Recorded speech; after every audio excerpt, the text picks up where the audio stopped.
Good morning, welcome back to the channel. So we are doing a little versus video. So we have the Tudor Pelagos 42 on the left and the Ginault Ocean Rover on the right.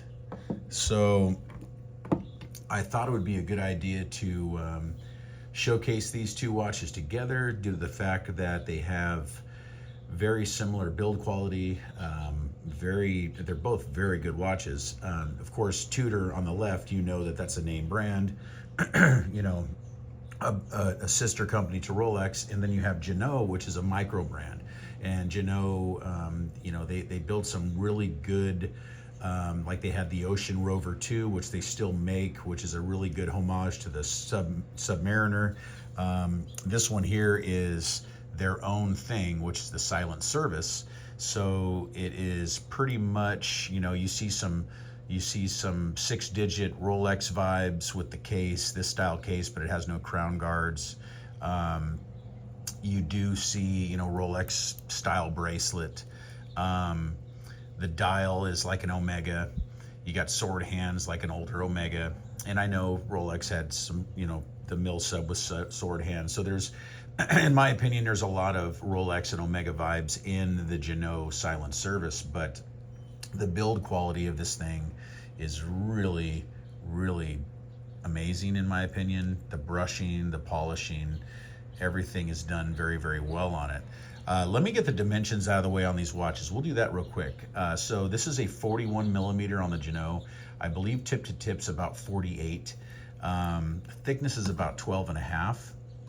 It's been a while since I measured this, but I'm just going off of memory. You got 20 millimeter lug opening, tapers down to about, I think about 17 millimeter at the clasp. Very nice glide lock style clasp, just like you would find on a, you know, modern day Rolex. Screw-in links. There's your screw-in links right there. Very, very nice construction all around. I mean, the bezel action's 120 clicks, and it is phenomenal. I really think it's just got great bezel action.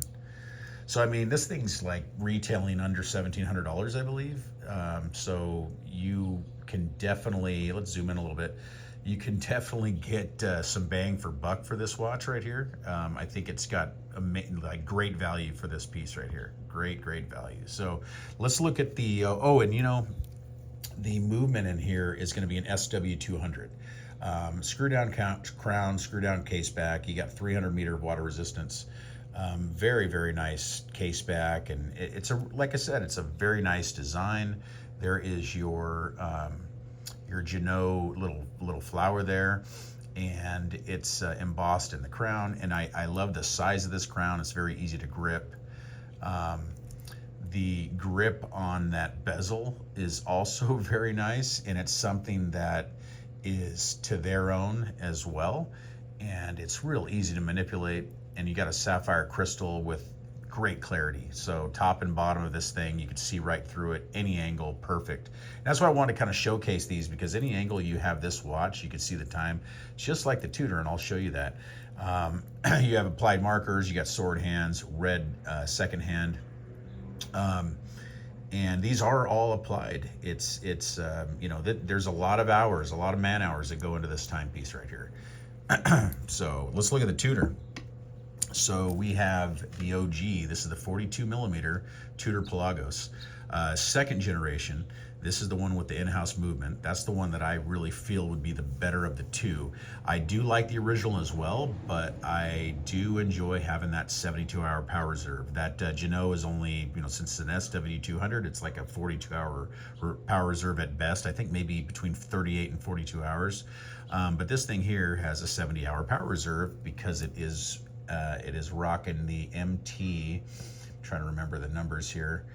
Tudor fans are probably going to know MT 5612. So very good movement. You got I left the sticker on the back because my original one that I had in the past, I took it off and just scratched the hell out of the back. So I left that on to kind of protect it, because this does have a stainless steel back. But let's get into the dimensions. So we're at 42 millimeters from side to side. We're about 50 tip to tip. thickness, I believe this thing's coming in at 14.5, somewhere right around there. It's not all that thick. People think it would wear thick. I don't think so. I think the side, it's nothing like a Black Bay, which is just a straight slab side. When you have these pointed crown guards, which harken back to the older Tudor Submariners and also the Rolex Submariners, it just really breaks up the case, especially having this helium escape valve. It just really breaks the case up and just gives it more of a more streamlined look. I got a scratch right there. I didn't even realize that. Wow. So I'm making memories with this thing. But you have a beautifully made case, you know, all fully brushed titanium, but you do have a very nice chamfer down the edge of that top of that case. 22 millimeter lug opening. Just great bracelet. It's an oyster style bracelet, a little different than what Rolex does, but you know, kind of the same idea. It is similar to a glide lock, but what I like is that you're able to, you know, adjust this however you'd like, and that gives you quite a bit, and then you can get it out here in this spring area where you have all kinds of extra movement, and it does have a diver's extension as well, so very, very nice. I think these retail for around $5,000, and if you don't want to pick up a modern day Submariner and you want something that's, in my opinion, cooler and has a lot going on for it, this would be, and it's readily available. You can actually buy this. I would pick up something like this, but you have a very nice size crown, protected very well. You do have the date right there at the 3 o'clock. Huge lume plots. Yeah, you have this movie, you know, Star Wars effect here. That's what I've heard. People complain about all the text on here. I actually like it. I don't care. I like that it says all that. I'm happy with that. The bezel is a 60 click bezel, and it is really good. It's probably one of my favorite bezel actions, probably over this Ginault, but the Ginault would take second. And the old 5-digit or even the 6-digit subs aren't this good in my opinion.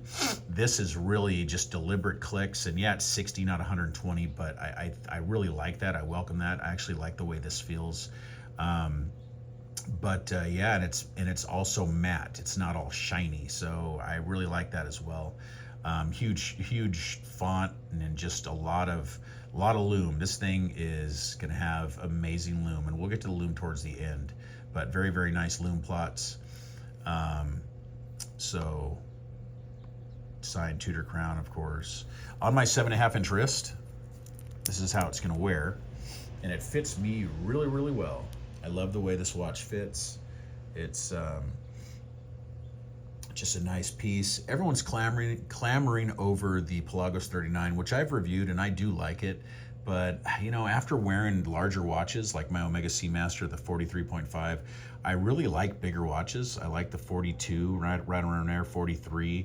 The Pelagos or the Omega doesn't wear all that big just because of the way it's actually thicker than this watch, but this one looks thicker just because of the way Omega makes its cases. So it really has everything to do with the way it's shaped, and I really figured that out long ago with wearing the Seiko Marine Master, which is, you know, just totally, you know, the way they make their cases, it's not really a thick watch, and they do a great job on hiding its thickness. But anyway, here this is on my 7.5 inch wrist, 41 millimeter, very good, nice wearing. That's why I like this thing. It just wears so nice. I used to own a 6-digit sub back in the past, and I didn't like this thick case, but for whatever reason on this timepiece here, I love it. And maybe it's because it has no crown guards. It just gives it a different look. I really like the way it looks like this. But yeah, I mean, I think it's you know, well received. I think people like this watch. So if you want good value, I'll put a link in the description to Ginault if you guys want to go to their website and check them out. But they are made to order. They do take some time to get. Like I said, it's a 2-man operation. But these are very good. And why I wanted to compare the two is they both have lumed bezels also. So if you love lume, if you're a lume junkie like me, they both have lumed bezels, so we will demonstrate that shortly. Let's get this out in the sun. You guys can check them out real quick. Here they are out in sunlight, and you can just see, let's zoom, there's the Pelagos, and there is your Ginault.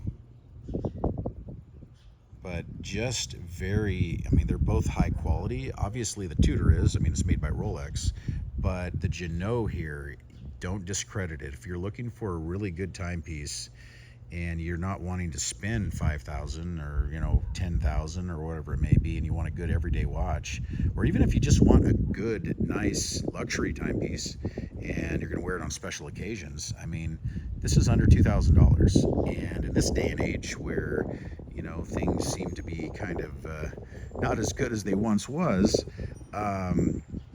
this would be a good option. So this is a very good timepiece. Of course, I love the Tudor as well. And this is what I love, that Pelagos, how you have that rehaut, the cutouts. You don't get that with the Pelagos 39. So there's a lot of changes they made with the 39. Also, the sun ray effect on the bezel of the 39, which this is just matte, and I love that it's matte. I don't know, I just really love this style Pelagos over the new one. So let me know what you guys think, but let's transition to a lume shot and then we'll close. Here is the lume shot. Both really good lume. This is what I really wanted to show, is look at how bright they both are. All evenly applied, very potent, very strong. And I just love how you have the dial, the bezel, everything's loomed. So it's just done so well on both watches. So you can really see where you're, I mean, you can spend 5,000 or around there, I believe it is, on retail. You can get them a little cheaper, other sources. And then this is under 2,000 bucks. I want to say it's around 16 or 1,700. So, I mean, it's a good option. I think both these are a really good option for getting into luxury watches. Some very good sports watches right here. Something that you can have for a lifetime. I think on either of them, they will last a lifetime. There it is there. Another shot. Anyway, thank you so much for watching. Please like and subscribe, and I will see you in the next one. Thank you. Bye-bye.